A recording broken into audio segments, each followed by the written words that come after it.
بسم الله الرحمن الرحيم. السلام عليكم ورحمة الله وبركاته.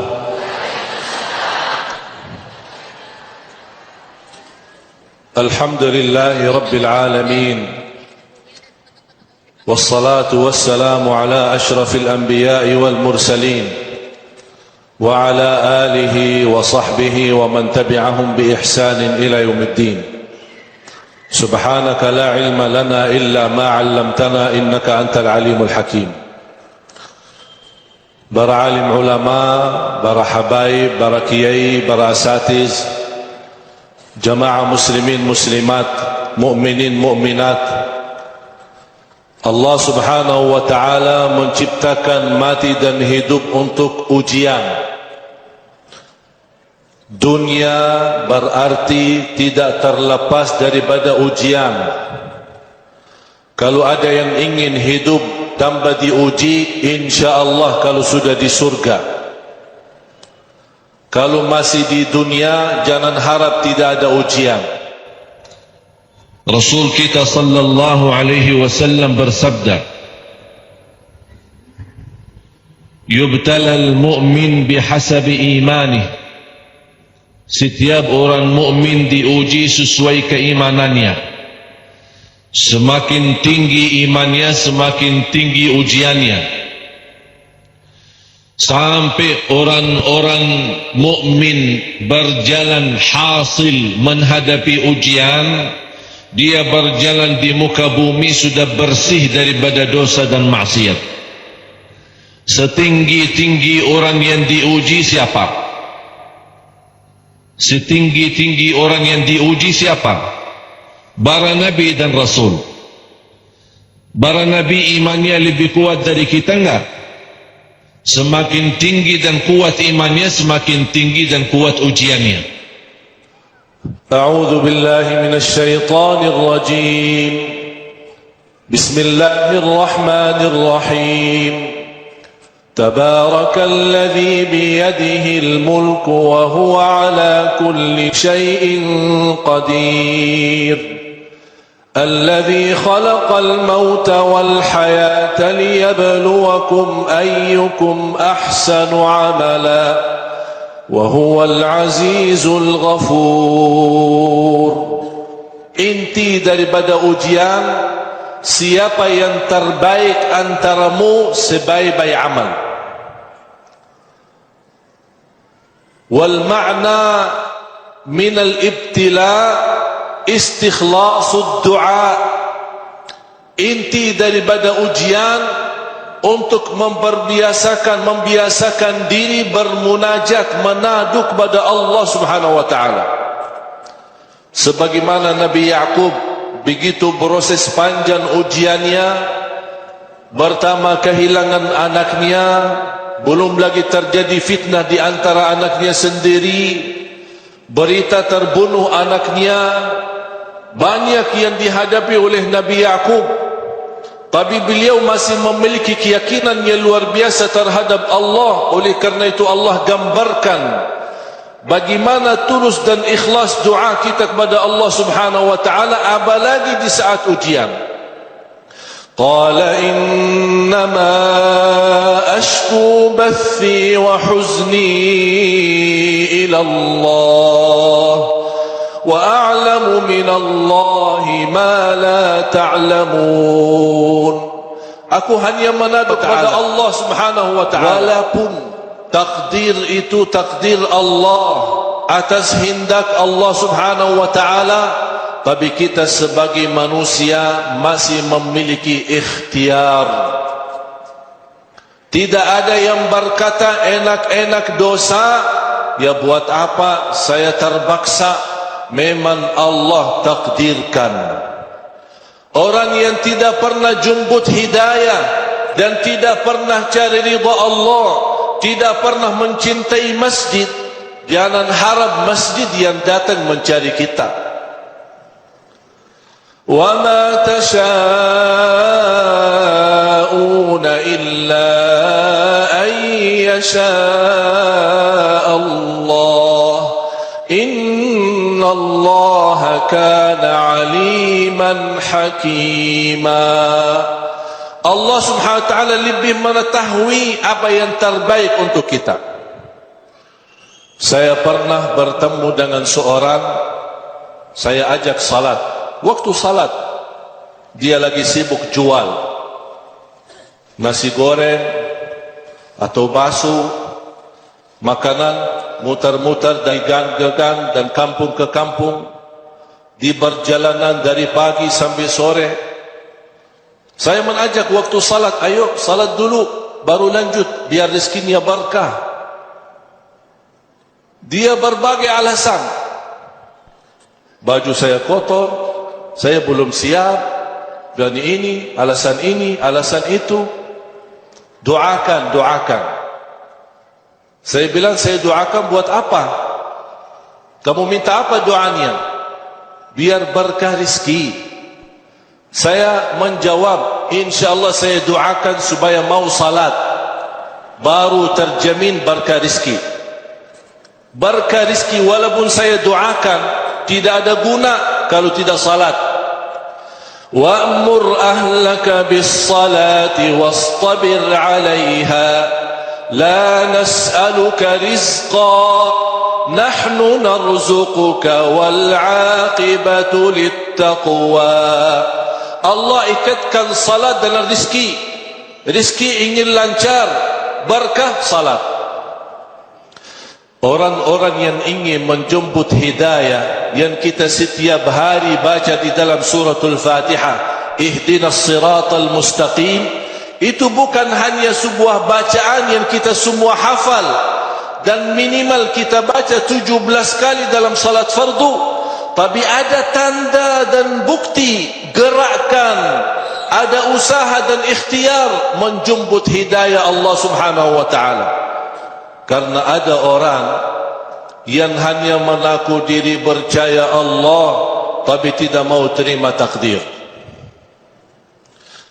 Padahal Allah menjanjikan di belakang takdir banyak karunia yang kita tidak bisa menghitungkan. Semua ada hikmah, takdir dan qadar.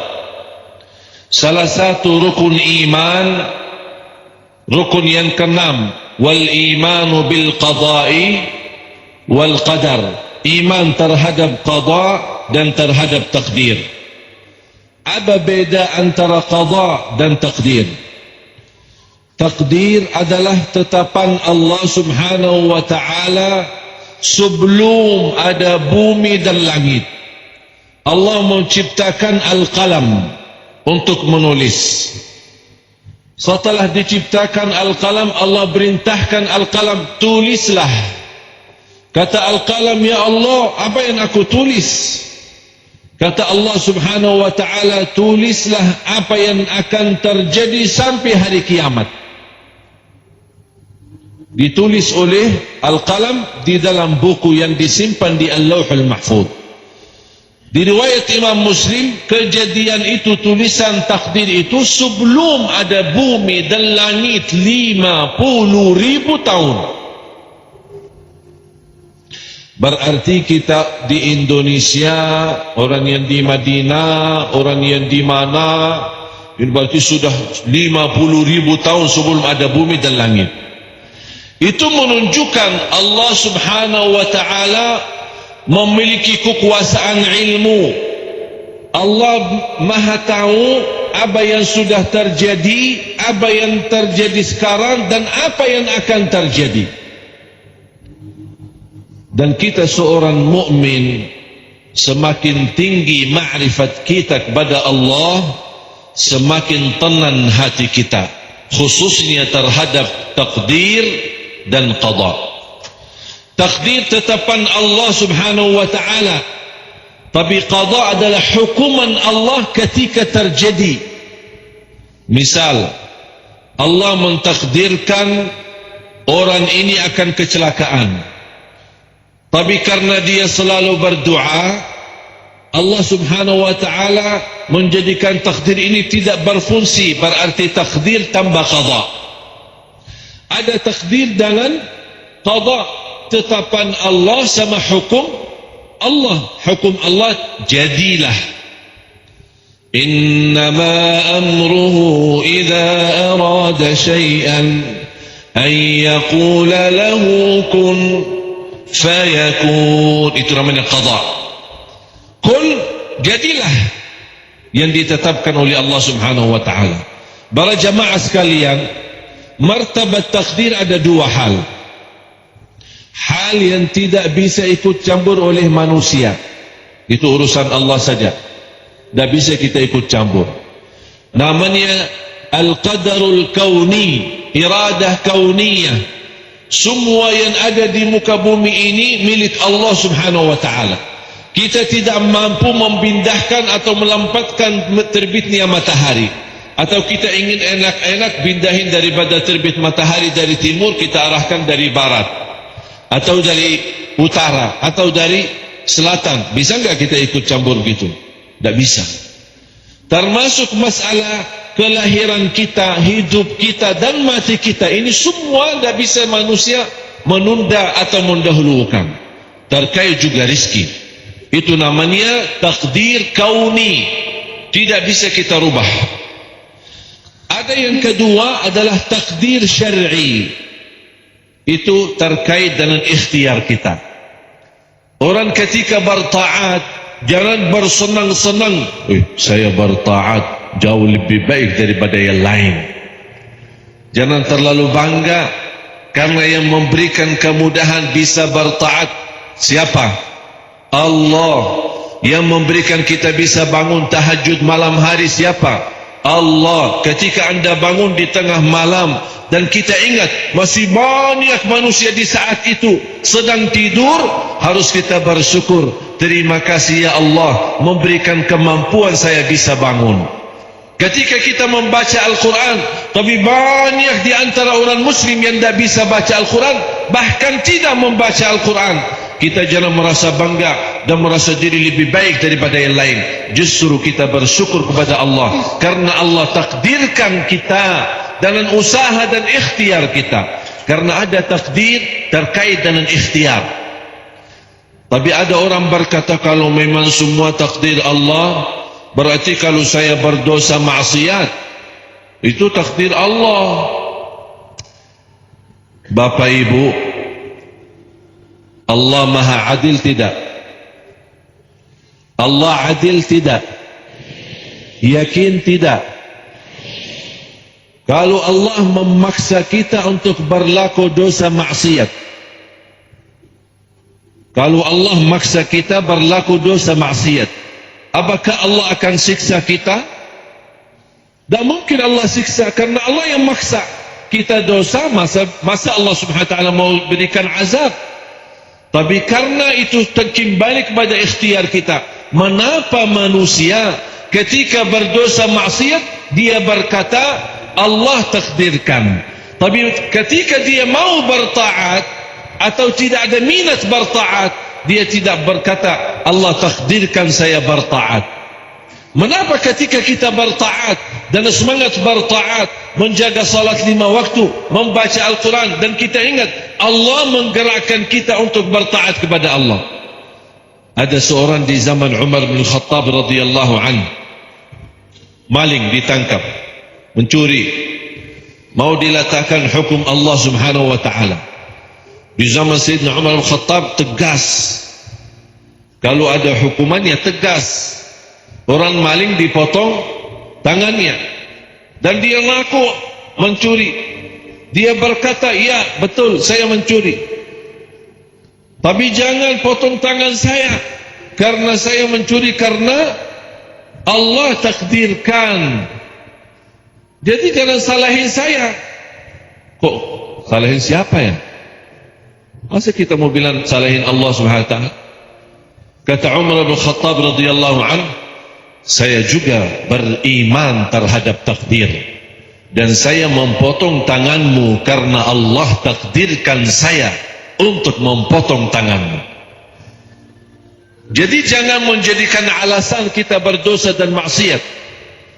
Mengapa orang-orang ketika masalah rezeki, dia mau keluar, berusaha, bekerja keras, Kenapa tidak berkata, kalau Allah sudah menetapkan rezeki, ya buat apa ya saya jalan mencari rezeki? Diam aja.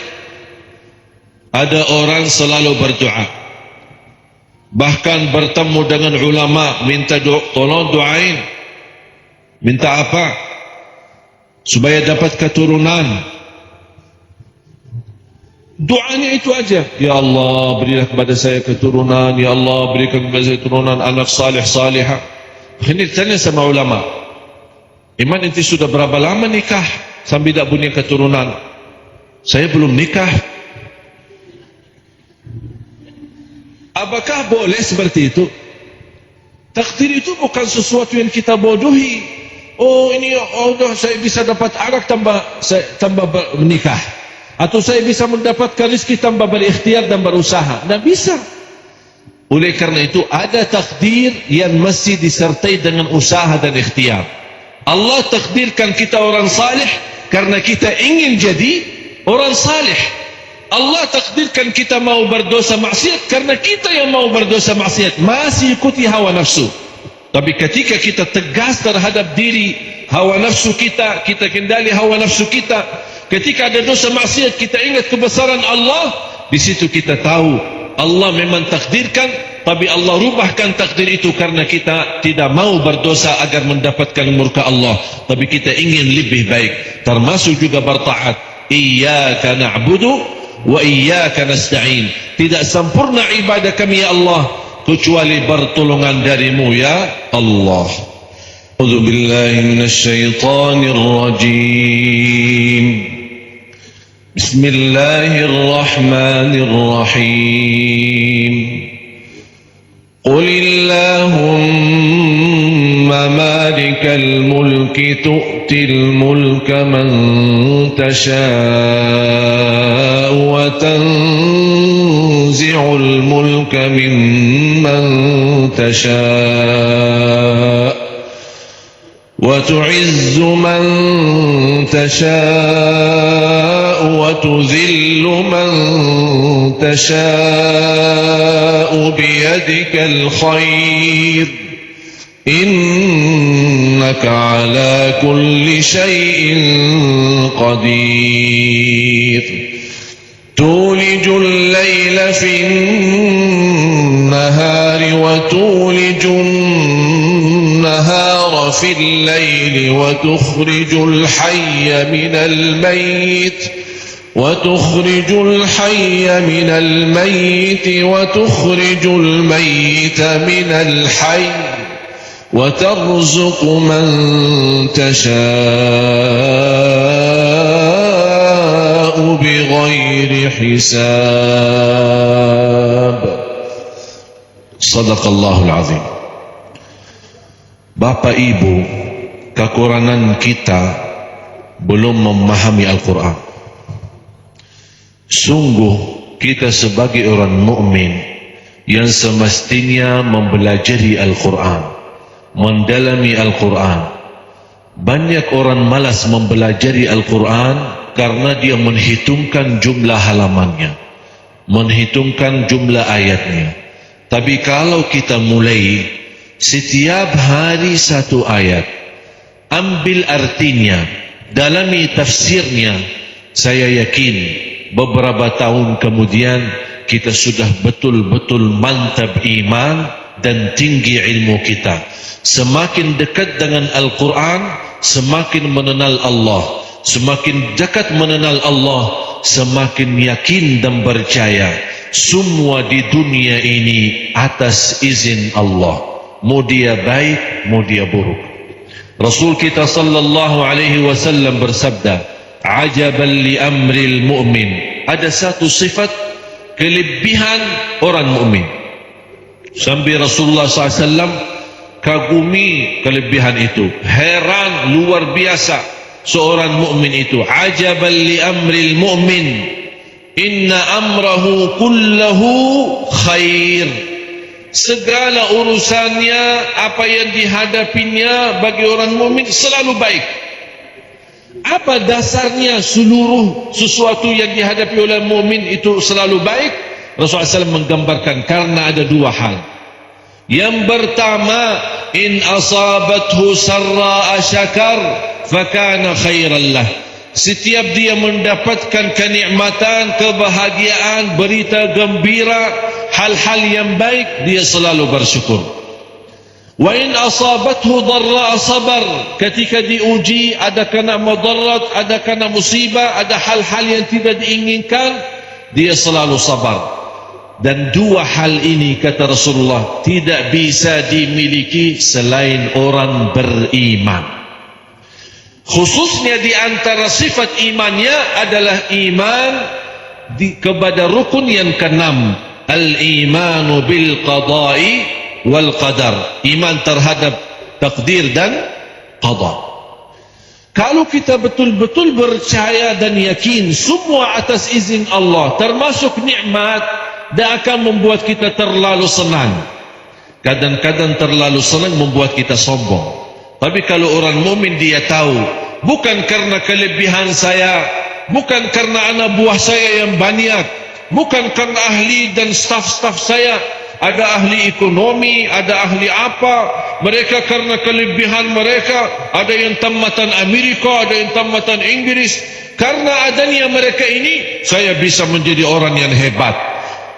Dia lupa, ini semua Allah takdirkan dan menghantarkan makhluk-makhluk ini menjadi mereka membantu dia supaya menjadi orang kaya, menjadi orang penduduk tinggi, atau menjadi orang pejabat, atau menjadi orang sesuatu.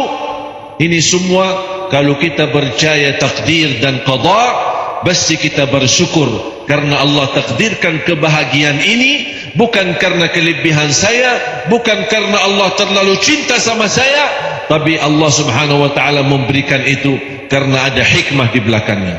Sebaliknya, ketika ada seorang yang diuji dengan musibah, jangan anda merasa Allah benci sama saya, Allah tidak senang sama saya, mengapa saya diuji seperti ini. Sebenarnya jamaah sekalian, kalau kita sudah mulai berkata mengapa Allah seperti ini bersama saya, tolong periksa imannya. Periksa imannya, karena tidak pantas kita berkata mengapa Allah subhanahu wa ta'ala buat saya seperti ini. Yang aku heran, ketika manusia senang, sudah dapat lancar usaha, dia tidak pernah berkata mengapa Allah jadikan saya kaya.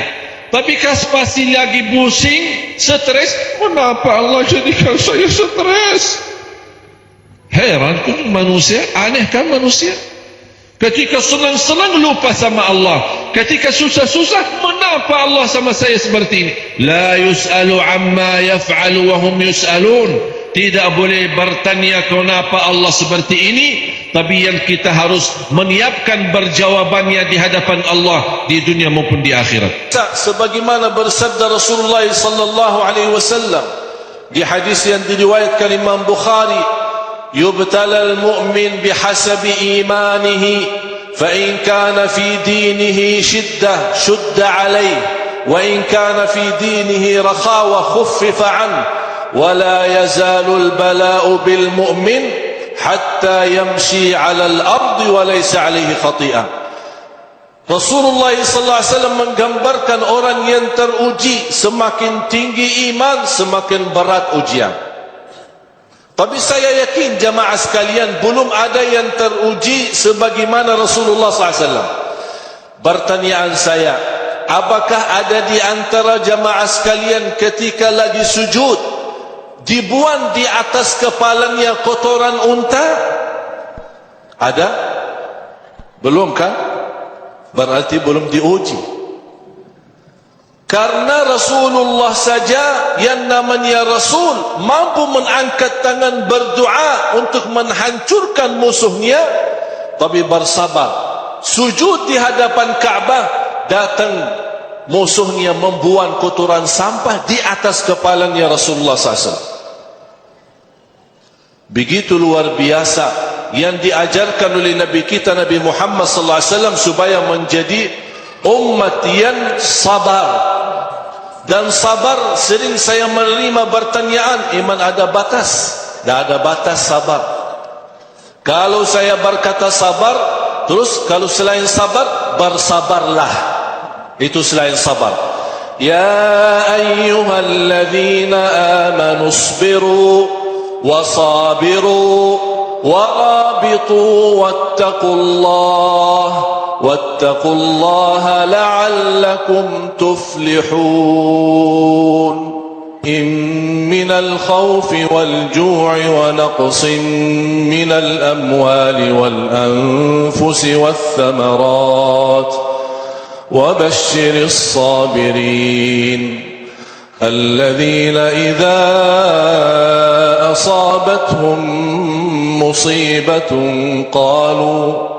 قالوا إنا لله وإنا إليه راجعون أولئك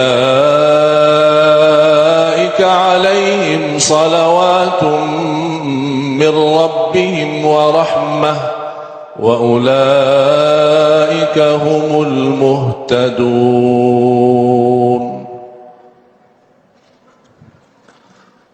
Orang yang sabar, Allah subhanahu wa ta'ala akan salatkan, disalawatkan oleh Allah. Ketika kita bersalawat kepada Nabi Muhammad sekali, Allah balas 10 kali. Ternyata ada amalan bukan hanya salawat kepada Nabi Muhammad sallallahu alaihi wasallam, tapi ada amalan yang bisa membawa kita mendapatkan salawat Allah untuk kita. Dan penafsiran ulama, salawat Allah adalah anugerah, kemuliaan, rahmat, kasih sayang, ampunan, banyak di dalam kata salawat. Di antara yang mendapatkan dibalas oleh Allah salawat selain salawat kepada Nabi Muhammad adalah bagi orang yang sabar. Ketika kita menerima sebuah ujian dan takdir, sikap seorang mukmin yang dia tahu dan percaya takdir itu tidak akan dirubah kalau memang sudah terjadi. Berarti anda punya pilihan, salah satu dari dua pilihan: ikhlas, ridha dan sabar. Takdir tetap berjalan, pahala sempurna dan dapat ridha Allah.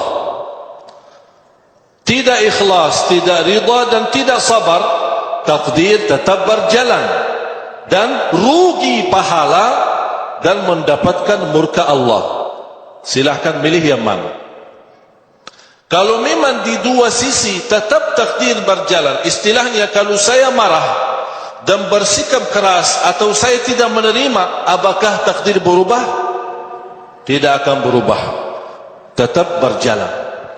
Kalau saya ridha, saya ikhlas, saya terima dan saya sabar, apakah takdir berubah? Tetap tidak berubah, tetap takdir berjalan. Tapi bedanya apa kalau memang dua-duanya tetap takdir berjalan? Yang pertama yang ikhlas, sabar dan ridha, dia dapat pahala sempurna, dapat salawat, dapat rahmah, dapat hidayah, wa ulaika humul muhtadun, diberikan oleh Allah petunjuk. Tapi yang tidak sabar, tidak ikhlas dan tidak ridha, takdir tetap berjalan, rugi pahala, bahkan bisa mendapatkan na'udzubillah kemurkaan Allah subhanahu wa ta'ala. Oleh kerana itu jamaah sekalian, harus kita fahami, di dalam ajaran Islam ada kata takdir, ada kata qada. Qada adalah hukum Allah yang sudah berlalu. Terjadi sesuatu musibah, kalau sudah terlihat musibah dan kita sendiri merasakan dan menghadapinya, itu sudah dari takdir menjadi qada. Tapi banyak di antara kita yang belum tahu apa yang disembunyikan oleh Allah di dalam takdir yang belum jadi qada. Banyak.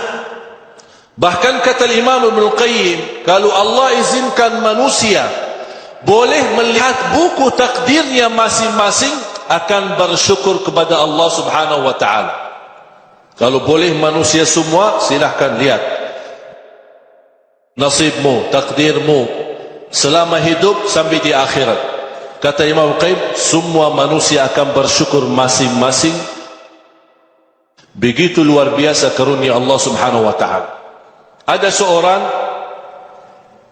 datangi ulama besar, membawa banyak masalah, curhat, disampaikan apa masalahnya, banyak masalah keluarga, masalah keturunan, masalah jodoh, masalah usaha, masalah.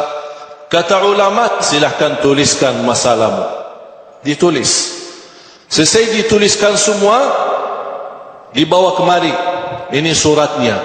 Udah, suratnya itu masukin di dalam kotak saja. Ada sebuah kotak besar, disimpan, masukin suratnya. InsyaAllah beres. Bukannya kamu pulang, tenang-tenang saja. InsyaAllah beres. Sekian bulan, dah ada perubahan, malah tambah lebih parah. Datang ke lagi ke ulama, gimana? Saya sudah capek, pusing, galau. Gimana solusinya? Maaf, enti siapa? Ana dulu datang. Yang mana? Soalnya banyak yang datang. Buktinya tanda saya bawa surat. Suratnya di mana? Itu di dalam kota itu. Silahkan buka. Dibuka kotanya, dibawa. Di dalamnya ternyata memang banyak surat.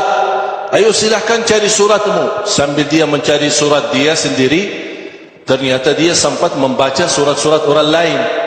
Begitu dia baca, Astaghfirullahaladzim, Astaghfirullahaladzim, Astaghfirullahaladzim.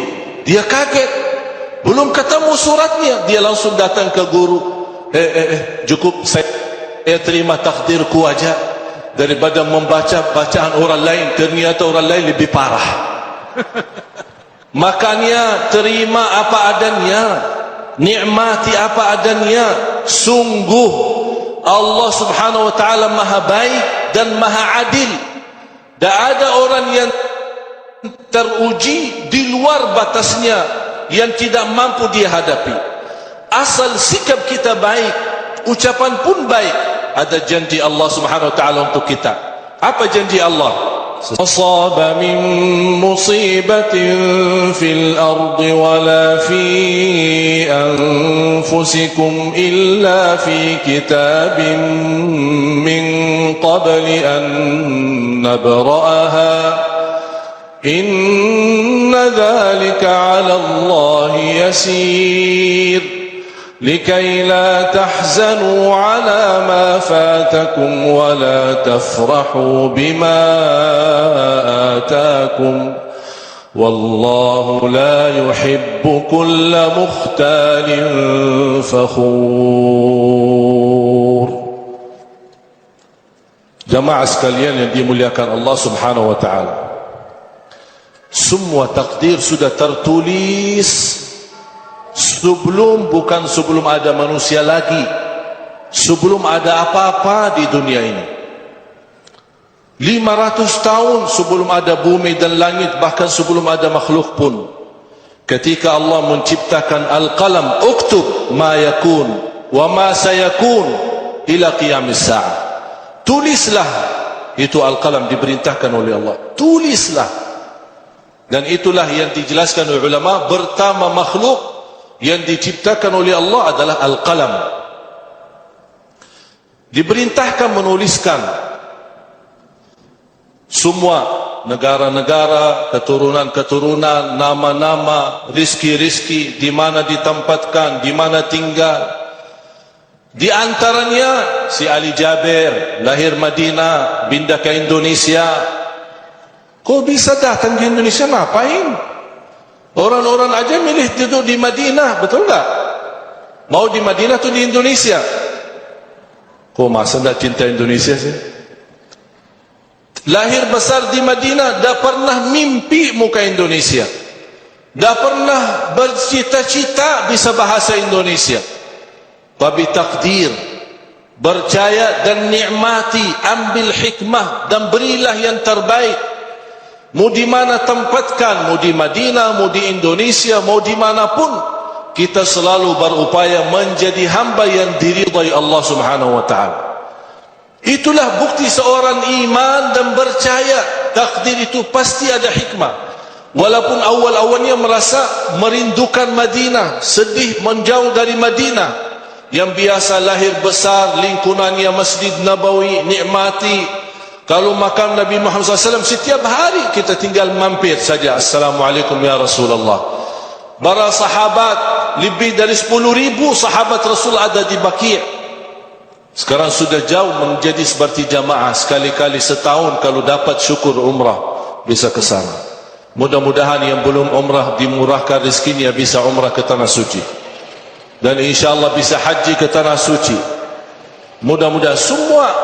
Kalau sudah saatnya, pasti bagi Allah sebagaimana Allah gambarkan, inna dzalika 'ala Allah yasir.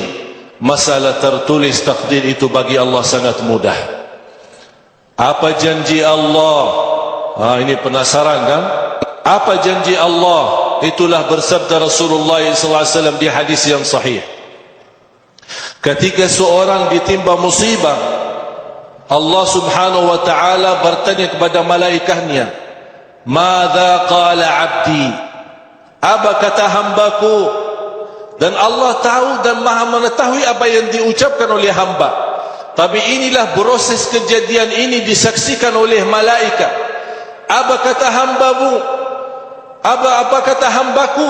Kata malaikat, hamadaka wastarja'. Beliau yang salah menerima sebuah musibah, dia mengucapkan alhamdulillah, inna lillah wa inna ilaihi raji'un.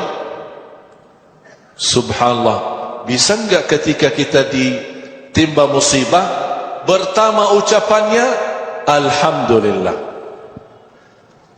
Saya habis subuh beberapa waktu lalu, ketika saya menerima berita mobil saya dicuri. Tahu kan beritanya? Begitu berita mobil saya dicuri, langsung saya alhamdulillah, inna lillah wa inna ilaihi raji'un. Subhanallah, begitu membiasakan diri, langsung tenang hatinya. Tak pernah saya bahas mobil itu, tak pernah saya fikirkan. Malah banyak jamaah yang suka telefon, gimana, udah ketemu mobilnya? Saya selalu menjawab, insyaAllah ketemu yang lebih baik di sisi Allah subhanahu wa ta'ala. Biasakan ketika ditimpa musibah, segera sebelum bicara, sebelum bersikap, sebelum berkata salah, baru kita astagfirullah ya Allah, saya salah ucapkan. Daripada seperti itu, langsung alhamdulillah.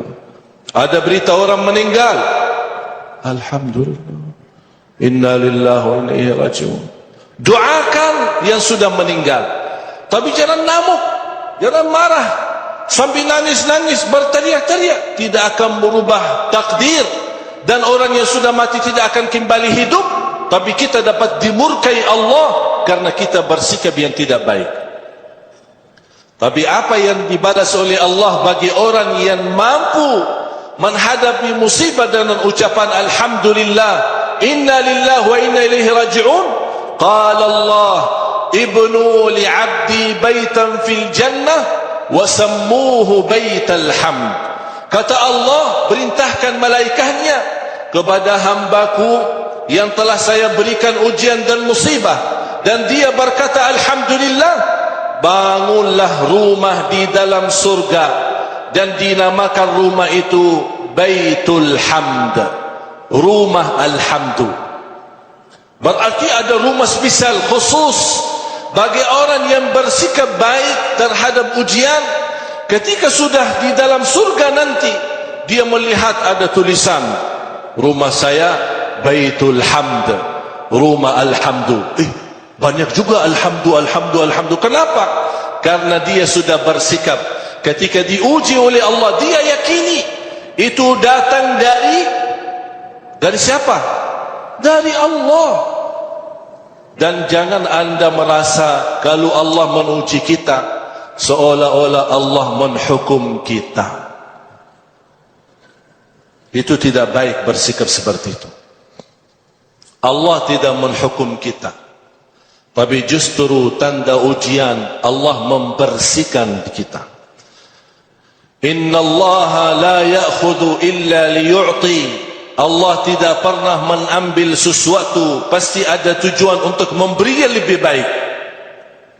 Bukan memberi yang lebih kurang, memberi yang lebih baik. Tapi proses menerima yang lebih baik itu tergantung sabar. Kalau ikhlas, super sabar, kun fayakun, datang yang lebih baik. Tapi kalau sabarannya masih tergoda, belum begitu kuat, ternyata yang terbaik yang dijanjikan oleh Allah agak lama baru datang. Makanya kita biasakan diri super ikhlas, super sabar, agar kita melihat begitu mulianya Allah, dahsyatnya Allah, hebatnya Allah memberikan kepada hamba yang terbaik. Yakini jamaah sekalian yang dimuliakan Allah Subhanahu wa taala, Allah Maha Adil, Allah Maha Baik.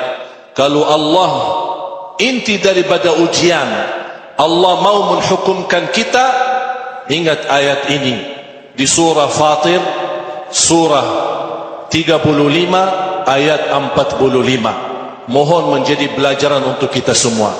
Kalau kita tahu memang takdir itu adalah hukuman Allah, berarti tidak ada makhluk pun yang mampu hidup di bumi. A'udzu billahi minasy syaithanir rajim. Walau yu'akhidhu Allahu an-nasa bima kasabu ma taraka 'ala dhahriha min dabbah ولكن يؤخرهم إلى أجل مسمى فإذا جاء أجلهم فإن الله كان بعباده بصيرا.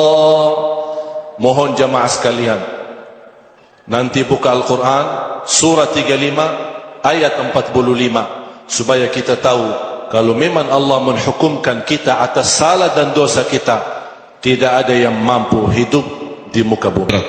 Para jamaah sekalian yang dimuliakan Allah Subhanahu wa taala, kita seorang mukmin, kita tahu adanya di dunia ini semua ada tujuan. Bahkan takdir tidak keluar dari 3 poin. Ada takdir umuran, sejak kita lahir sampai wafat. Apa isinya, apa namanya, siapa namanya, turunan mana, apa ini semua, termasuk rezeki, kemudian apakah bahagia atau sengsara. Ini namanya takdir umur. Sepanjang umur kita sudah ditetapkan oleh Allah.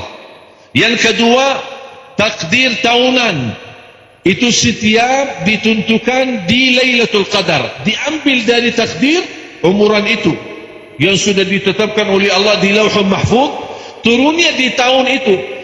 Inna anzalnahu fi lailatin mubarakatin inna kunna munzirin fiha yufraqu kullu amrin hakim. Di surah Ad-Dukhan Allah gambarkan setiap malam Lailatul Qadar Allah mentakdirkan apa yang akan terbuat di tahun ini. Tahun ini bapak ibu haji, tahun ini umrah, tahun ini beli rumah, tahun ini dapat anak, tahun ini anaknya menghafal Al-Quran. Itu namanya tahunan.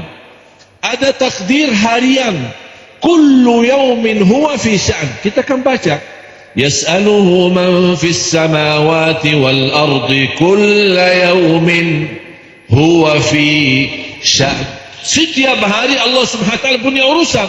Ampuni orang itu, Allah maafkan orang itu, Allah lancarkan usaha ini, Allah sembuhkan sakit orang itu, Allah Subhanahu wa taala menerima taubat orang ini.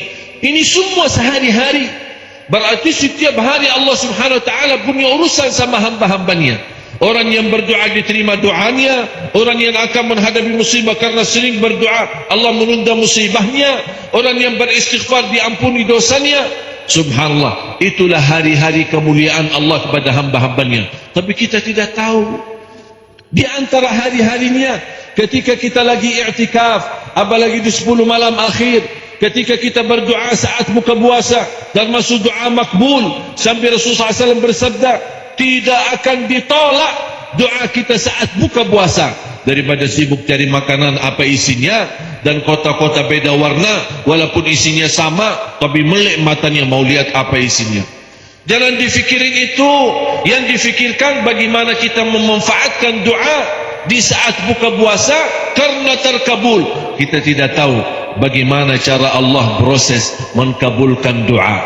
Tapi yakini jamaah sekalian, di antaranya Allah kabulkan doa kita, tapi Allah Subhanahu wa taala tidak memberitahu.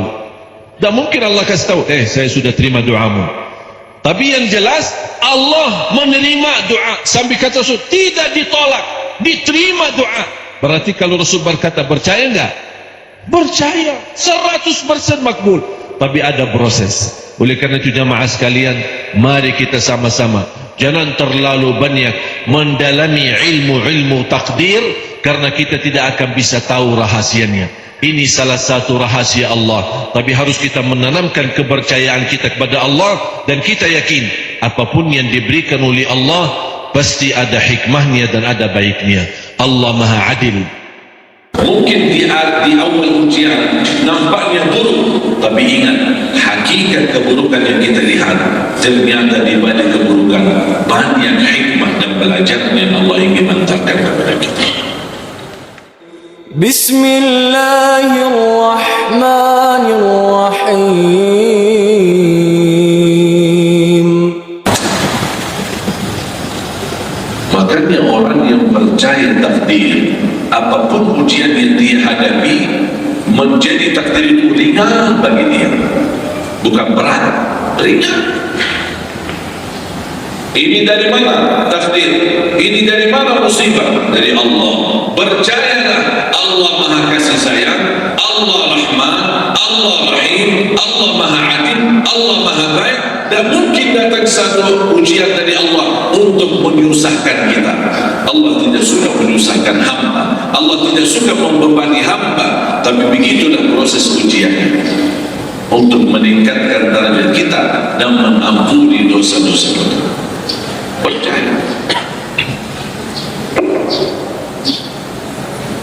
Dan saya belajar, apapun ujian yang saya hadapi, selalu ucapkan Alhamdulillah.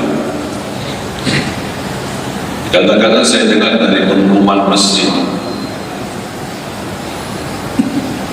Inna lillahi wa inna ilaihi raji'un, Inna lillahi wa inna ilaihi raji'un, Inna lillahi wa inna ilaihi raji'un. Telah pulang ke rahmatullah fulan bin fulan, gitu kan? Mana ucapan Alhamdulillah? Kenapa di Indonesia setiap ada musibah langsung inna lillahi wa inna ilaihi raji'un? Lupa ucapkan Alhamdulillah. Apapun musibah yang kita hadapi, ucapkan Alhamdulillah dulu, baru inna lillahi wa inna ilaihi raji'un. Kenapa ucapkan Alhamdulillah? Karena kata Alhamdulillah menunjukkan diri kita masih berkenan bersedia memuji Allah walaupun lagi menghadapi musibah. Kalau kita bisa ucapkan Alhamdulillah di saat susah, itu menunjukkan tanda kekuatannya dan ketenangan iman. Beda sama orang ketika dapat musibah, dapat berita ada orang wafat, saudaranya, anaknya, suaminya, istrinya, bapaknya, ibunya, langsung dia ngamuk, marah, protes. Ya, kenapa? Astagfirullah, itu. Ini kan takdir. Kita harus belajar menerima takdir. Dengan kata Alhamdulillah, berarti kita sedia berkata dalam ikhlas, ini darimu ya Allah, Alhamdulillah, inna lillahi wa inna ilaihi raji'un. Allahumma ajirni fi musibati wa khuluf li khairan minha. Ya Allah, sempurnakan pahala bagiku terhadap musibah ini, dan berilah yang pengganti yang lebih baik. Menjadi kebiasaan. Istri saya telepon, anak lagi sakit panas, demam. Alhamdulillah, inna lillahi wa inna ilaihi raji'un. Tiba-tiba telepon, listrik mati di rumah. Alhamdulillah, inna lillahi wa inna ilaihi raji'un.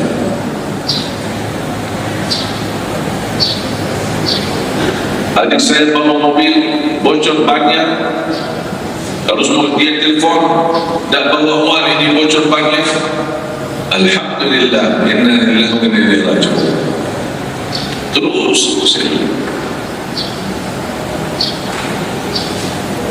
kalau bisa belajar ucapkan alhamdulillah di saat susah, akan jauh lebih indah dan nikmat di saat senang. Tapi saya sekali kita bisa ucapkan alhamdulillah di saat senang, tapi nampaknya belum bisa ucapkan alhamdulillah di saat ditimpa musibah. Keluar dari masjid dicuri motor, mana motor? Bilang alhamdulillah. Inna lillahi wa inna ilaihi. Kalau bisa ucapkan itu istimewa.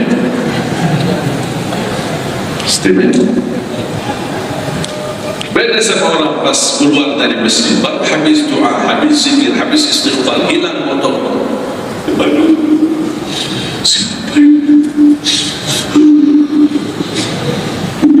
hancur dia, celaka dia.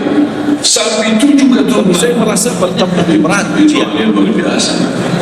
Tapi sebaliknya ketika diberikan nikmat, dia tidak pernah menyebutkan, ya Allah kenapa saya mendapatkan nikmat ini. Kayaknya si fulan lebih pantas mendapatkan nikmat. Itu tanda manusia tidak adil, tidak bersikap adil. Makanya subhanallah, semakin anda mantap imannya terhadap takdir, semakin hidupmu jadi nikmat. Saya kasih contoh. Tidak ada persoalan masalah takdir baik. Itu bukan masalah bagi kita. Justru kita bertambah senang kalau kita mendapatkan takdir yang baik. Tapi yang menjadi persoalan bermasalah bagi kita adalah takdir buruk.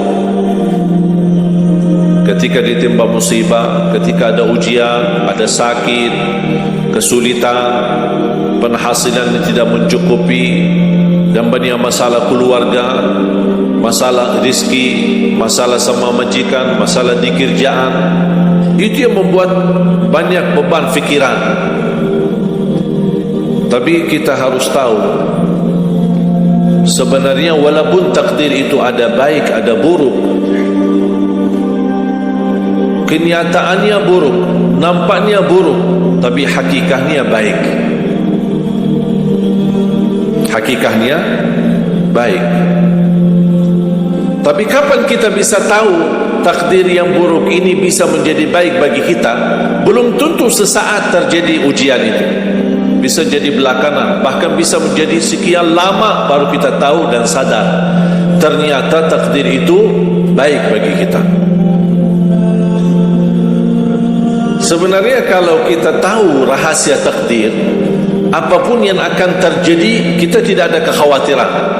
Karena kita tahu sesudah ujian ini pasti ada sesuatu kebaikan. Dan yakini Bapak Ibu, Allah subhanahu wa ta'ala maha baik.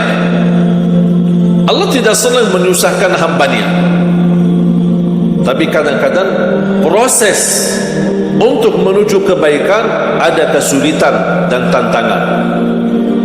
Berarti intinya apa? Apa yang saya ingin sampaikan, jangan ada yang merasa sakit hati atau merasa tersinggung ketika menghadapi ujian, merasa belum terkabul keinginannya. Allah sudah kabulkan. InsyaAllah tidak ada di antara kita yang ditolak doanya. Cuman kita mohon maaf kadang-kadang buru-buru, ingin selalu semuanya cepat. Kadang-kadang kalau terlalu cepat apa yang kita inginkan kita dapat, itu bahaya juga. Makanya jemaah sekalian, kunci anda sukses dunia akhirat, percayalah takdir. Dan semua takdir itu baik, tapi kita belum tahu rahasianya.